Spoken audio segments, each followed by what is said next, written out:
Alors, chers amis, je rappelle aux gens qui passent, je rappelle aux gens qui se demandent pourquoi nous sommes là, les gens qui passent, qui se posent des questions.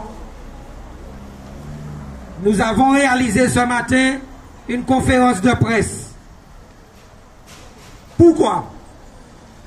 Parce que M. Jude Pastel, une personne humaine, a reçu 2 balles dans le dos tirées par des gendarmes de cette caserne ici, à Rivière-Salée. Je le rappelle pour que tout le monde puisse bien comprendre. Donc, nous sommes là, debout pour l'instant. Nous attendons l'arrivée des camarades de la Sopamao qui normalement doivent venir nous rejoindre. C'est ce qui est prévu, qu'ils viennent nous rejoindre. On fait quoi qu'il en soit. On vous rappelle que nous sommes là, debout, devant cette gendarmerie, parce que les gendarmes et les policiers ont un code de déontologie. Il est dans ma main. Les gens qui arrivent maintenant, qui viennent de prendre connaissance, les gendarmes et les policiers ont un code de déontologie. Ça veut dire que tout gendarme que vous êtes, tout policier que vous êtes, vous n'avez pas le droit de faire tout et n'importe quoi.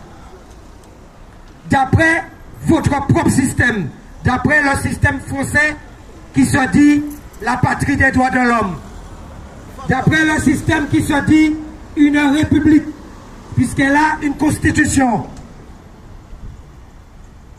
Alors,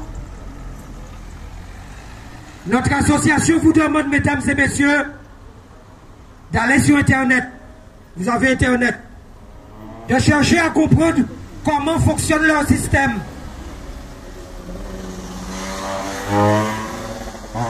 Je vous rappelle que ces gens-là qui sont de cette caserne sont payés avec l'argent et la somme des taxes qu'on vous prélève de janvier à décembre. Lorsque vous achetez une baguette, il y a la TVA dessus. Lorsque vous remplissez le bac de votre voiture, vous êtes taxé. Et tout cet argent, eh bien, il sert à payer ces gens-là, policiers et gendarmes. Qu'ont-ils fait? Ils ont tiré sur Jude Pastel, parce que Jude Pastel défendait sa famille. Et le procureur, M. Renaud Godel, est venu dire à la télé qu'il y a eu sommation et que le gendarme a fait son travail. Une manière de dire que c'est à bon droit que Jude Pastel a reçu 2 balles. Et ce n'est pas ce qui s'est passé. Les gendarmes étaient présents dès le début. Les gendarmes avaient l'obligation d'intervenir pour empêcher l'escalade de violence. Un gendarme a reçu une formation. Un gendarme a prêté serment. Un gendarme a signé sur le code de déontologie que j'ai en main. Donc ça veut dire que le gendarme a des obligations. Un gendarme ne devrait pas tirer sur quelqu'un et après lui demander de s'arrêter. Voilà le problème. Mesdames et messieurs, sortons de l'indifférence. Parce que demain, ce seront peut-être vos enfants, vos frères, vos sœurs, comme aux États-Unis. Ces gens-là font comme aux États-Unis. Et pourtant, nous sommes chez nous. Nous devons avoir un sursaut de dignité, un sursaut de responsabilité. Et je le répète, je prends mes responsabilités. Nous avons le droit de combattre ces gens-là. Nous avons le droit de résister à l'oppression. C'est leur propre constitution qui le dit. Je leur rappelle, dans leur constitution, l'hymne, la Marseillaise. Aux armes citoyens, formez vos bataillons. Mais comment vous n'êtes pas qu'à attendre? Vous n'êtes pas qu'à attendre, vous n'êtes pas qu'à comprendre? Vous êtes prêts à tout accepter alors que nos ancêtres ont donné leur vie pour que nous soyons aujourd'hui ce que nous avons l'impression que nous sommes. C'est incroyable.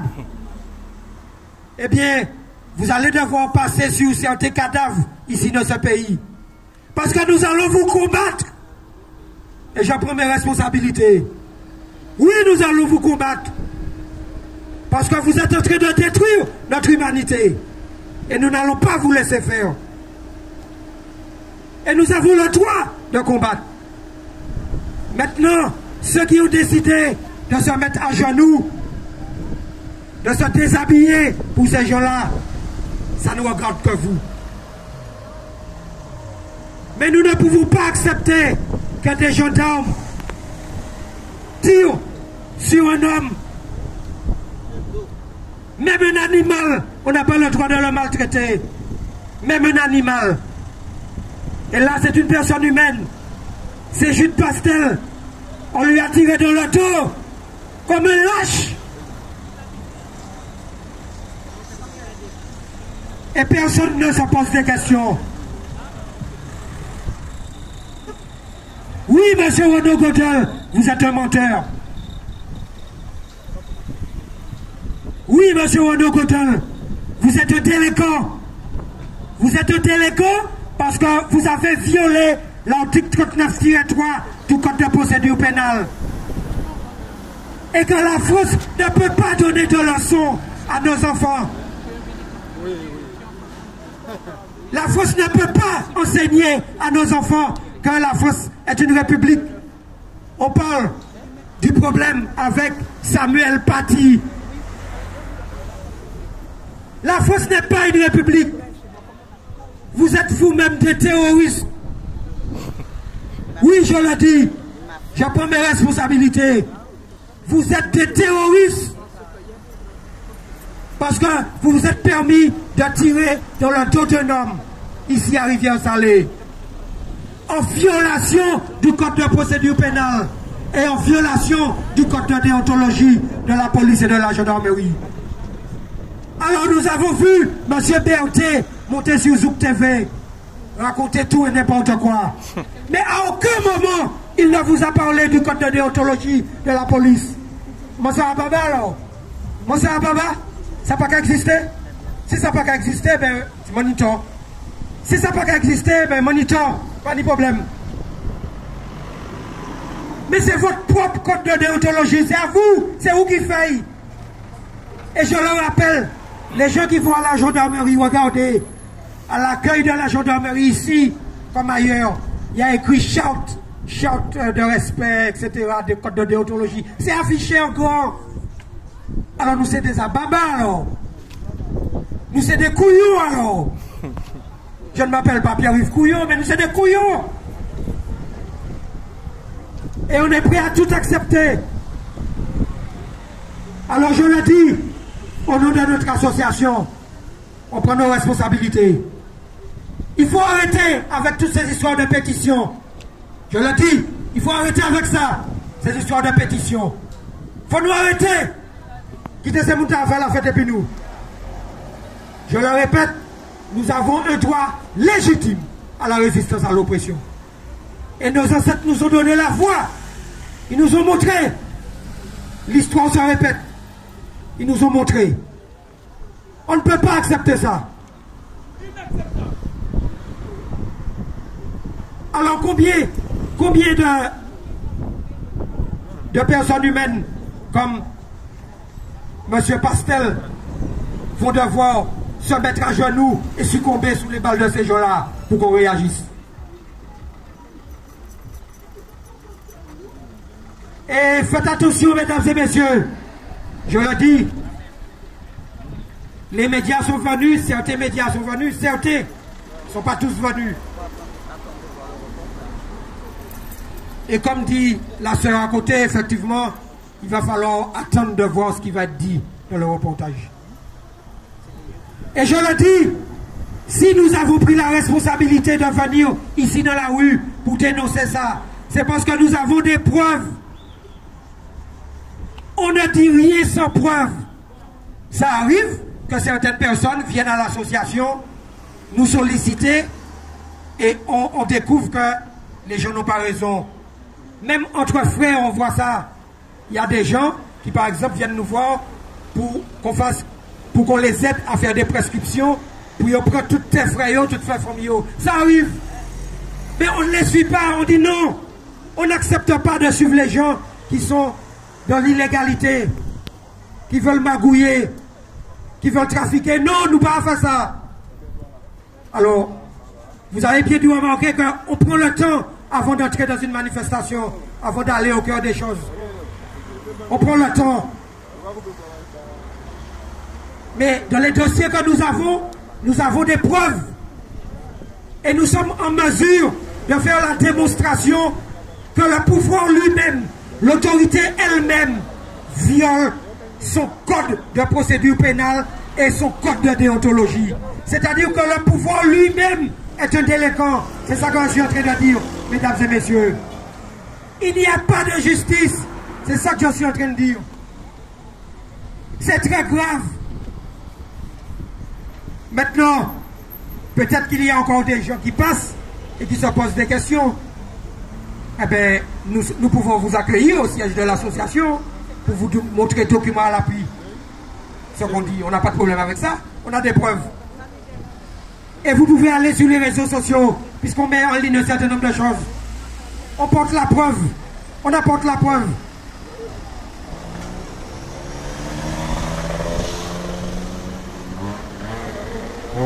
Vous avez vu qu'il se passe des choses en Martinique. Vous suivez l'actualité. Il y a le problème du chlordécone avec l'empoisonnement des Martiniquais. Tout le monde s'en fout, y compris nos élus. Où sont-ils? Où sont les élus? À Rivière-Salée, il n'y a pas le président de l'Espace Sud. C'est pas lui le président de l'Espace Sud, le maire de Rivière-Salée. Nous ne sommes pas à Rivière-Salée là. Mais il me semble que nous sommes à Rivière-Salée. Je ne sais pas moi, j'ai un problème. J'ai peut-être un problème. Il me semble qu'on est à Rivière-Salée. Je ne sais pas, j'ai l'impression de ne pas être à Rivière-Salée. Mais où il est le président de l'Espace Sud? Alors ça ne l'intéresse pas, il n'a rien à foutre. Une personne humaine prend 2 balles dans sa commune. Silence, motus et bouche cousue, on ne dit rien. On laisse faire.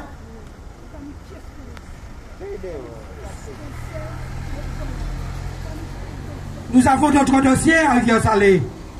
Il y a des gens de la cité Trenel, l'association Trenel Solidaire.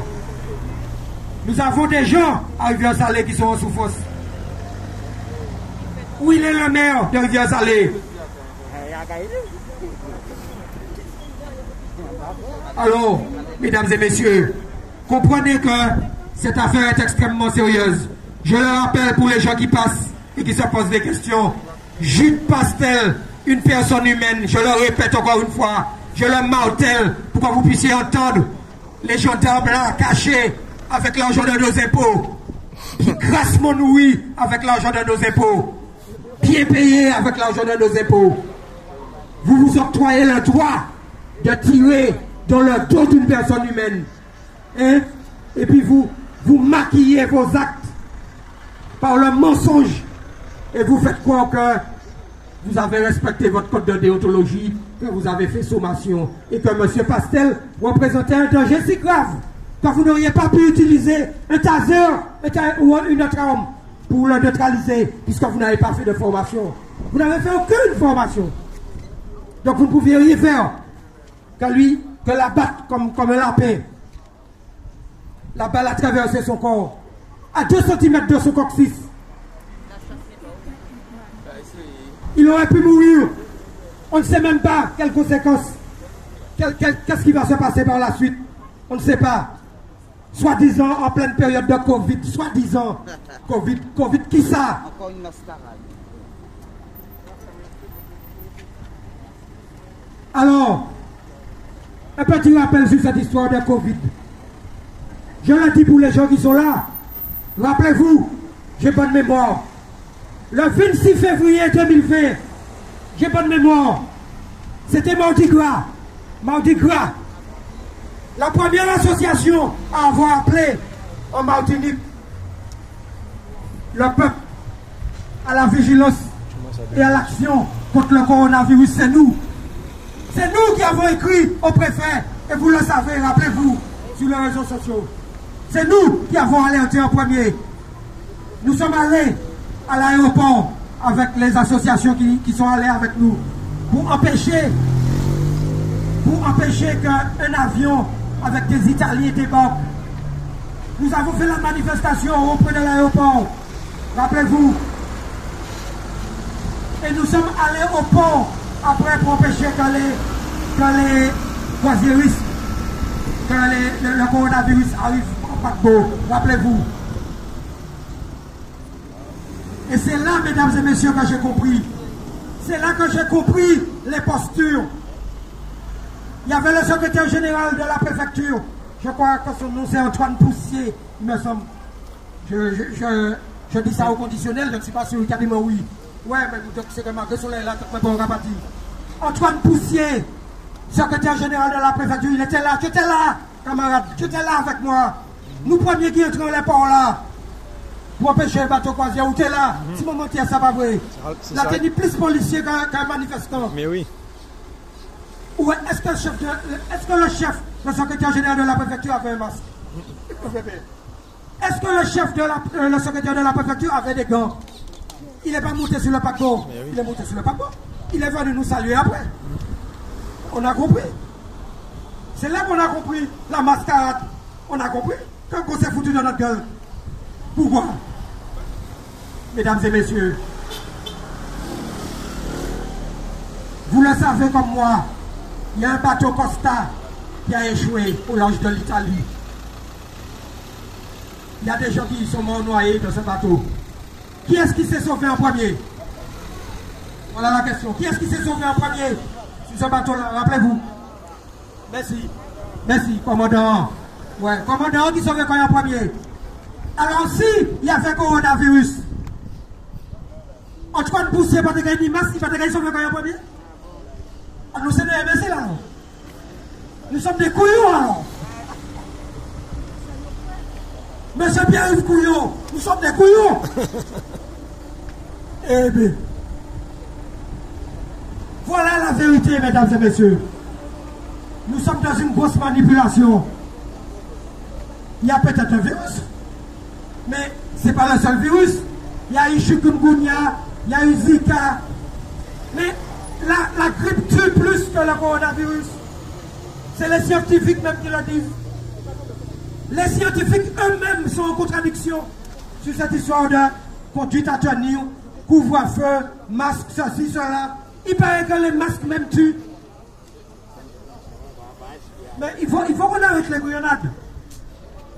Pendant ce temps, on vous fait acheter des masques, du gel, tout à des bagailles. Gel chimique, la main, ça te fond, ça te attrape chic en les mains, cancer, tout à des bagailles, et puis ça te accepté. Mais quand est-ce que vous allez vous réveiller? C'est incroyable ce pays.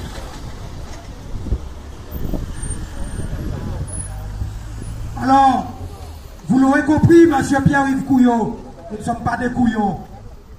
Et nous n'avons pas un pois chiche dans la tête.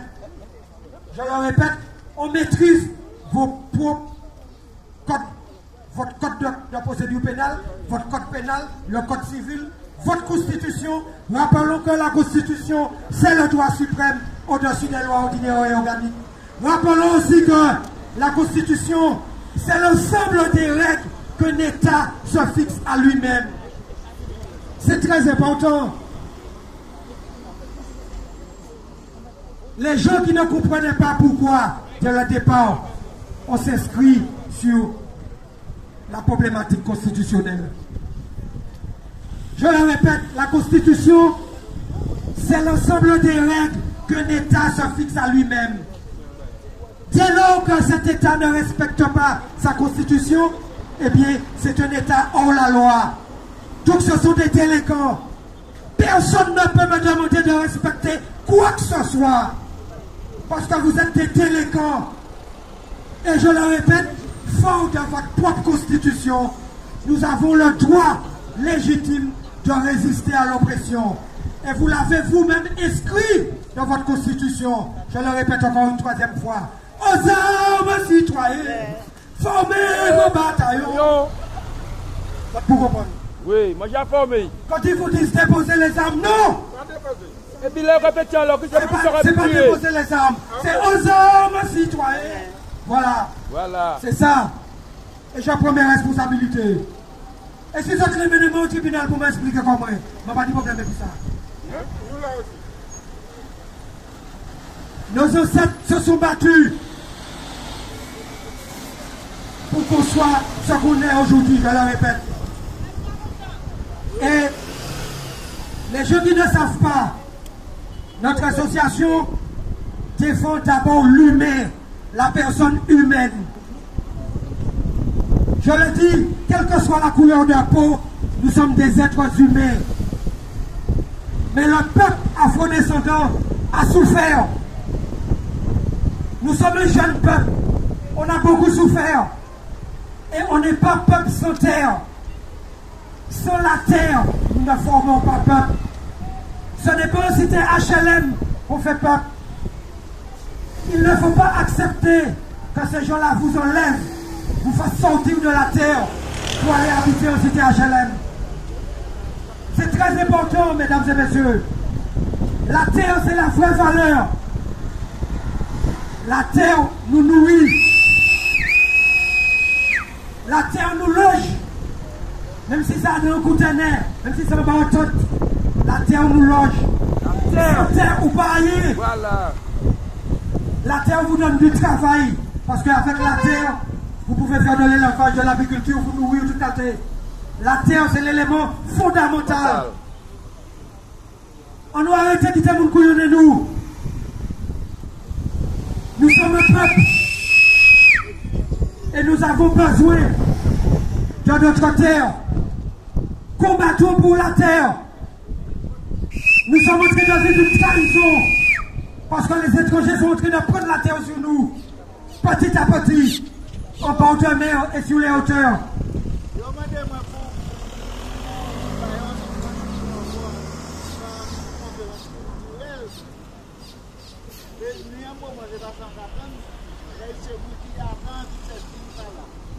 On va